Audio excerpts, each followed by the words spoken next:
एक पुरुष बाहर से अपने घर के अंदर दाखिल होता है और घर में दाखिल होने के बाद अपने कमरे की तरफ रुख करता है, लेकिन कमरे का दरवाजा थोड़ा सा बंद होता है। इनके बावजूद भी बिना आवाज किए कमरे में दाखिल हो जाता है और कमरे में जब भी दाखिल होता है तो देखता है कि खुद की बेटी कपड़े बदल रही होती है और उनके शरीर पर वस्त्र 9 के बराबर होता है। यानी अब उसके शरीर, एक जवान बेटी होती है, उनके शरीर पर वस्त्र नहीं ही होता है। अब यह बदचलन पुरुष उसको बाहों में भरता है और उसके साथ घिनौना कृत्य करता है, और ये कोई और नहीं होता है बल्कि उसका ही पिता होता है। अपने मन भरकर जिस्म और हवस का शिकार बनाता है और जाते जाते ये भी धमकी देता है कि अगर ये बात कभी और किसी के समय भी और किसी से भी अगर एक भी शब्द बोला तो तुम्हारी हत्या कर दी जाए। नमस्कार दोस्तों, यह सच्ची घटना पंजाब लुधियाना की है, जुलाई 1999 ईस्वी की। एक परिवार होता है, उस परिवार का जो मुखिया होता है, पुरुष होता है, उसका नाम मोहिंद्र सिंह होता है। उनकी एक पत्नी होती है और एक ही बेटी होती है। कि दोस्तों, जब अब एक बाप का उन बेटी से संबंध हो जाता है और डर के मारे अब उनकी बेटी किसी को नहीं बोलता, न ही शर्म और लोक लज्जा के कारण कहीं पर मुंह खोलता है। अब धीरे धीरे जो ही दिन बीतता गया, समय निकलता गया, लेकिन उनके पिता का जो हवस की भूख अंदर में जागती गई और हवस का जो अंदर से चेतना था, भावना था, अब अपनी बेटी के प्रति और भी गंभीर हो गया। और जब उनकी मां नहीं होती और उनके साथ वही कृत्य को, घिनौना काम को दोहराता था, यानी बार बार अब उनका रेप और बलात्कार करना शुरू कर दिया। तब कुछ ही देर में अब वो लड़की को अपने बाप से, उस घर से, उस परिवार से पूरी तरह से नफरत होने लगा और उन्हें अब इस जिंदगी को जी कर क्या करे, तमाम प्रकार की बातें मन में आना शुरू कर देता है और चाहता है कि अपने आप को खत्म कर लूं। अब उसे खाना पीना, उठना बैठना, सोना, सारे चीज दुश्वार हो चुका था। किसी भी कार्य में उसका मन और दिल नहीं लगता था। लेकिन उसकी चेहरा से ये रंग उतरता देख मां समझ जाती है कि उनकी बेटी के साथ कुछ न कुछ हो रहा है या कोई बीमारी उन्हें ग्रसित कर लिया है।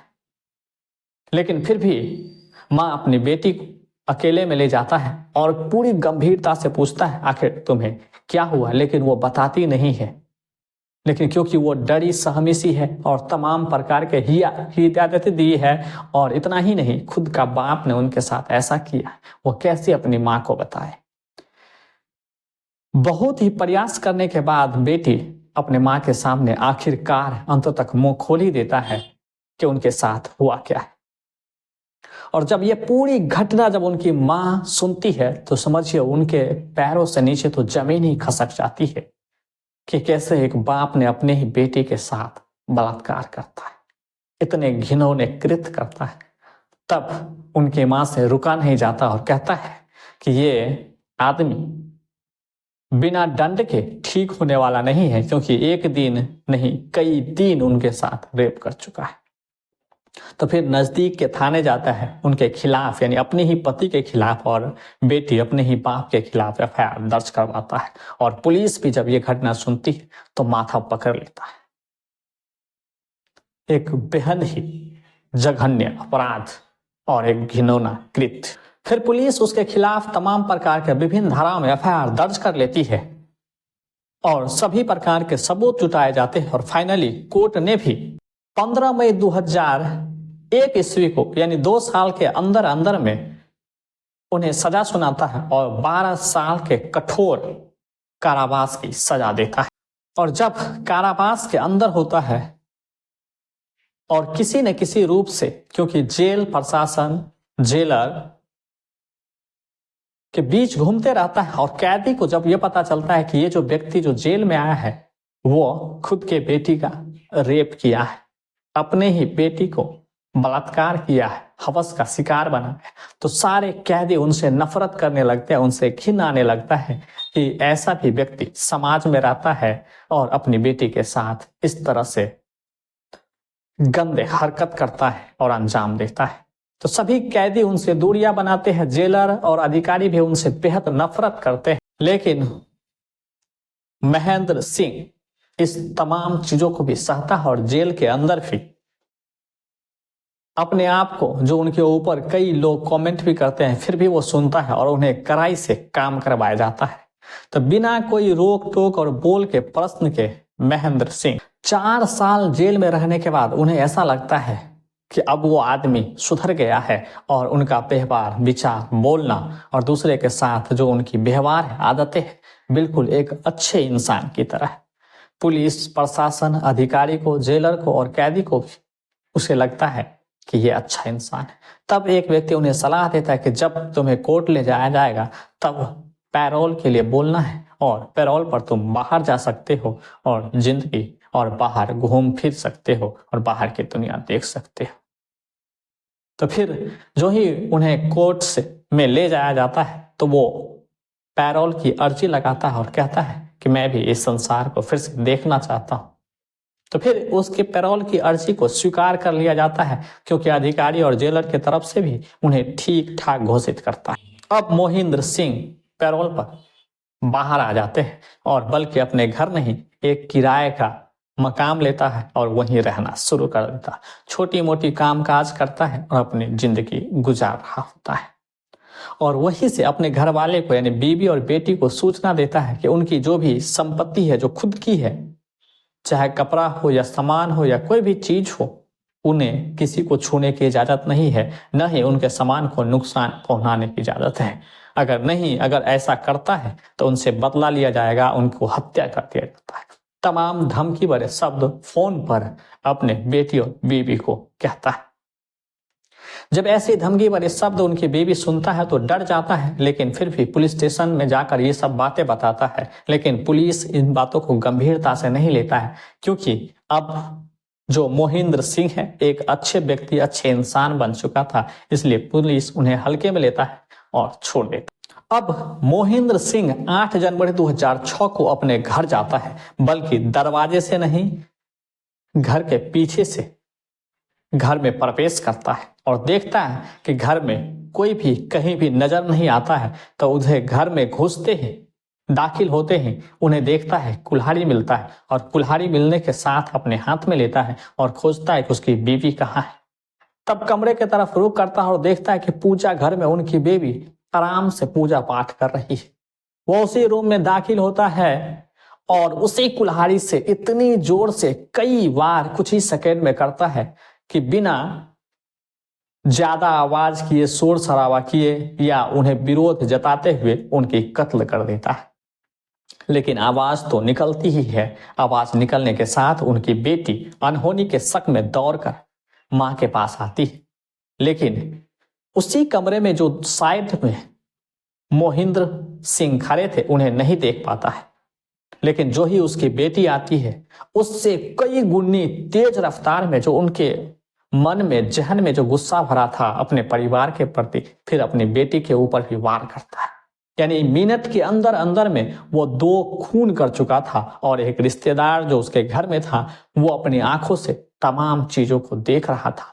ये डर के कुछ ही मिनट में वो भी चिल्लाते हुए घर से बाहर भागता है और चीख पुकार सुनकर लोग घर के अंदर आना शुरू करता है कि उससे पहले मोहिंद्र सिंह वहां से फरार हो जाता है और चुपचाप अपने किराए वाले मकान में पहुंच जाता है।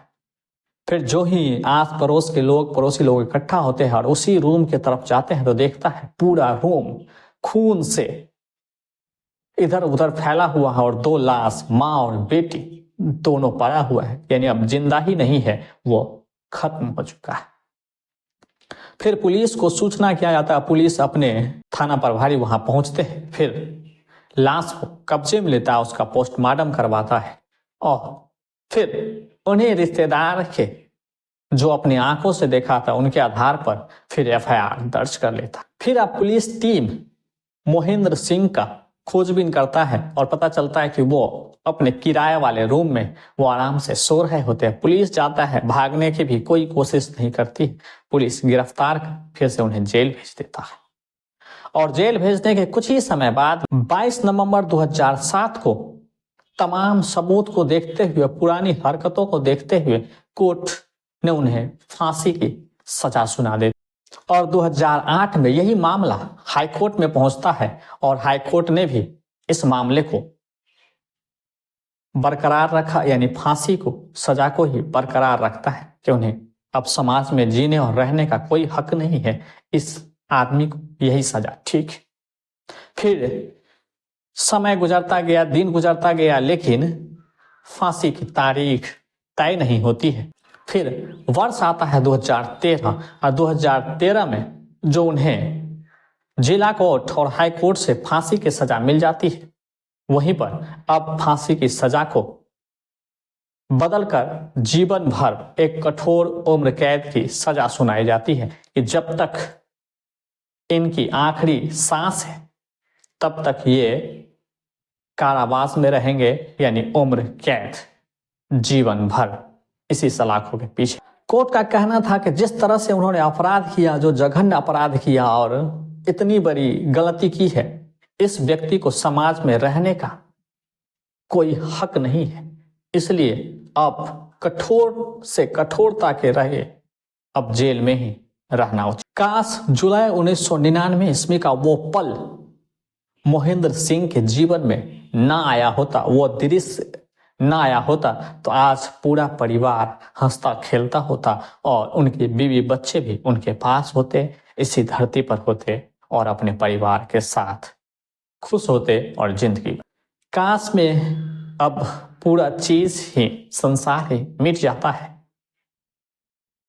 दोस्तों, इस कहानी को सुनाने का उद्देश्य किसी को परेशान या दुखी करना नहीं है, बल्कि जागरूक करना है। इसके बारे में आप क्या सोचते हैं हमें कमेंट करके जरूर बताएं। वीडियो पसंद आए तो लाइक करें और चैनल को सब्सक्राइब करें।